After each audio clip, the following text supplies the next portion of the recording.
Okay, let me tell you about one of the creepiest mysteries in modern history, the Dyatlov Pass incident. In 1959, nine young and experienced hikers set out on a trek through the frozen Ural Mountains in Soviet Russia.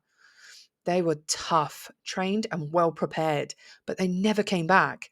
Weeks later, rescuers finally discovered their campsite and it looked like something out of a horror movie.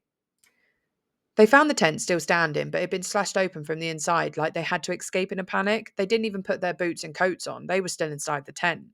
Some of the hikers were found miles away, half naked, frozen solid, and others were found with injuries that didn't make sense at all.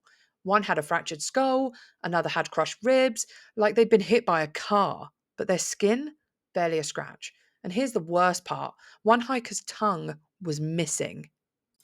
The Soviet government said it was hypothermia, but experts argued hypothermia doesn't crush bones from the inside. Locals whispered about a military weapons test. Others swore it was a UFO encounter. Recently, scientists suggest an avalanche, but the tent's location doesn't fit the pattern. And would the tent be still standing? More than 60 years later, nobody knows the truth. Nine hikers, terrified enough to rip open their own tent and run barefoot into a deadly blizzard. Their deaths remain one of the most chilling mysteries in history. And that's all from the Cellar Tales.